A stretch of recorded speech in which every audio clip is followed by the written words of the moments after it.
a man wearing a crow device entered a game instance called Demon in the Mind. It is said this game instance was modified based on extracted memories of certain individuals. The timeline of the instance is very long, starting 540 million years ago during the explosion of 5G life. In the early Cambrian period, within just 20 million years, a series of species with forms basically identical to modern animals appeared simultaneously on Earth. Darwin was greatly puzzled by this in On the Origin of Species, because life requires long periods to evolve from simple to complex. Multiple different species erupting at the same time with no warning contradicts the laws of natural evolution. What exactly happened back then? The instance hints it was controlled by the Father. Who is the Father? No one knows which star his race comes from. Over millions of years, he evolved a metal body that can withstand thousands of degrees of heat and requires no food, surviving on light and heat alone. They are also fearless of the vacuum and do not die. As long as the data exists, they can be revived. Yet even the powerful Father found no refuge against the Great Flood engulfing the entire planet. The waterproof components he evolved could not withstand indefinite immersion. Civilization was destroyed. The survivors struggled to rebuild, but their good times were short-lived. Their home star system drifted into a cloud of interstellar dust that blocked starlight, and the world began to grow cold. They had to hide deep underground, barely surviving on the heat of lava. Millions of years passed, and divisions arose among the Father's kind. Some said they should voyage into the stars and become cosmic nomads. Their bodies were so suited for space travel, this was the path the Creator had laid out for them. Others disagreed, saying the conditions of space were hundreds of times harsher than on planets. How could they survive? Because of this split, a brutal war broke out within the Father's race. Before nature could destroy them, they were on the verge of self-destruction. Then a wise one appeared among them, saying, "Since we depend so much on light and heat, why don't we just become light itself?" The wise one's words eventually became the evolutionary direction of the tribe. In the last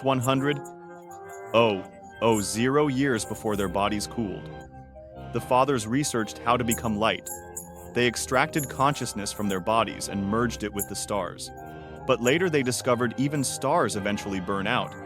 The Father asked in despair, "Is there anything in the universe that is eternal?"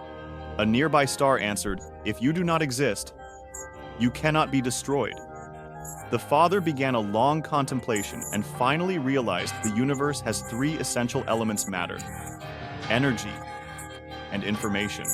All entities will eventually perish, but only information is truly eternal. Information is conserved. It cannot be created or destroyed, only transformed from one form to another. The best way for life to survive is to find a suitable carrier and become information itself. So the Fathers wandered between star systems searching and finally found an environment suitable for an information carrier on the third planet of the solar system. At that time, Earth had very little life, mostly simple single-celled organisms like bacteria and algae, which were not suitable as information carriers. So the Fathers seeded life on Earth. A series of advanced life forms like arthropods, sponge-like creatures, and cnidarians explosively appeared during the Cambrian period. These life forms naturally evolved for hundreds of millions of years. But after screening, the Father found they were unsuitable as carriers. They were failed experiments. To cover up the secret, 65 million years ago, they caused a massive meteorite to strike Earth, killing these life forms. The Fathers were disappointed with Earth, but just as they were about to leave, they unexpectedly discovered a kind of round being with great potential as carriers. The Fathers modified these beings, accelerating their evolution, causing them to descend from the trees and rapidly expand their brain capacity to 3 times the original size. They originally did not have such large brains. The extra capacity was intended as a residence for the Father. After modification, the Father's race died out, their home star extinguished, and they began living inside human brains, existing as information, all human thoughts, perceptions, and emotions do not belong to humans themselves, but are just the metabolism of this alien life form. Humans' physical bodies are much more fragile than the Father's original bodies. But it doesn't matter. Even if a carrier is destroyed, the Father can switch to another one. It has achieved immortality. In the early stages of parasitizing human brains, every human was a node. All nodes could communicate telepathically, sharing awareness, perceiving consciousness, and entering others' bodies. Because all brains jointly carried the Father's existence, but over time, the Father worried humans would discover its existence, so it cut off communication between different brains, and humans fell into a state of ignorance and unawareness. The longer it remained hidden, the more information humans generated. Finally, in the 2030s, scientists discovered the human nervous system is the true organ responsible for computation and thought. People began to notice cases like Phineas Gage, a railroad worker who survived an iron rod piercing his brain, epilepsy patients who had half their brains removed, the so-called brainless man in Marseille, France, whose brain was almost entirely absent, yet their daily behavior was normal. Similar reports have appeared worldwide. Scientists boldly hypothesize that the brain has an extremely strong capacity for deception. It deceives the body and must exist for a person to survive. But the information in the brain flows through the entire nervous system.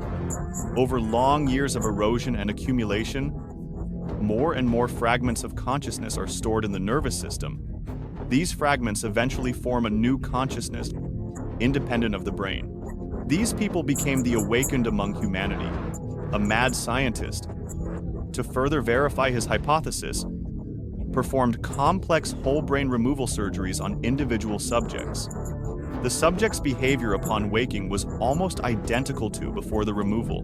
Later, the awakened became aware of the existence of that being inside the brain.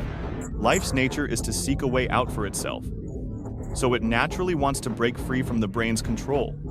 This impulse to break free manifests in the awakened as parts of their body disobeying the brain's commands. Their hands can break free from the brain's control and act independently. For example, the male protagonist in the novel is an esports player who frequently experiences this phenomenon, allowing him to perform extraordinary moves in games, leading game officials to suspect he was using scripts. Some people's eyes can break free from brain control, resulting in the phenomenon of inattentional blindness. The Father noticed these rebellious actions and, to prevent his secret from leaking, decided to manipulate ordinary humans to kill the awakened. Thus, a bloody and violent conflict gradually unfolded. Compared to the beginning, the negative powers have greatly diminished. After all, 65 million years ago, he could even control meteorites. Without a physical form, he lost control over the material world. The only thing he can control now is the human brain that carries information. He is immortal, but also weakened. Perhaps that is the price of immortality. The above content comes from the original sci-fi novel Demon in the Brain by Luo Xia. Many people may wonder at this point, if humans discover the life inside the brain, how can they fight it? It is an entity of information without a physical body. How do you destroy a piece of information? In the original work, some believe that once the life inside the many-brained being is removed, it may unlock the shackles on humanity, and all humans would return to the awakened state, forming a civilization with telepathic connection, transparent information flow, and more efficient communication, elevating human civilization to a new height. But others believe that clearing out the Father would be equivalent to wiping the human brain completely, erasing all human memories. Although the loss of information has no effect on the physical body, humans would revert to the infant stage, starting from zero.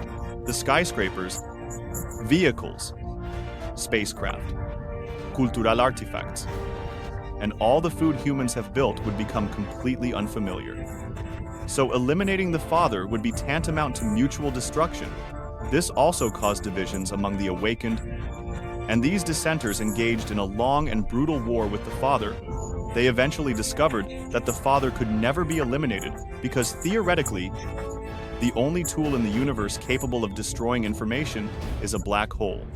Early scientists believed black holes could swallow everything, including light. Any information entering a black hole would be gone without return. Once a black hole evaporates and disappears, all information inside would also vanish. But this contradicts the law of conservation of information, sparking the so-called black hole debate. Until 2004, Stephen Hawking admitted at a physics conference in Dublin that his original view was wrong. Information swallowed by a black hole ultimately converts into black hole radiation. So information is still conserved. However, the faction opposing the father refused to give up. Building on Hawking's results, they continued studying black hole radiation and eventually discovered black holes do emit radiation that can restore swallowed information, but the restored information does not belong to the parent universe. In other words, the radiation emitted by black holes in this universe comes from matter and information swallowed in black holes of other universes. Likewise, what the parent universe's black holes swallow will be converted into radiation in black holes of other universes. Information is conserved across the multiverse, but within a single universe, it can be non-conserved. This provides theoretical support for the father. Around the year 2035, the father's faction focused on researching artificial black holes, but with current technology, achieving astronomical energy input is impossible. They eventually turned to computers' black holes, modeled in virtual space, using the computational power of supercomputers. Under the premise of obeying information conservation, theoretically, this could achieve the same effect, letting information consume information. Thus, a war began between the awakened and their opponents. And between the awakened and the father, this new domestic sci-fi work, Demon in the Brain, published this May, opens the chapter for long-form hard sci-fi in China in 2025. Author Luo Xia puts forward many bold hypotheses and shares his views on his beloved esports industry.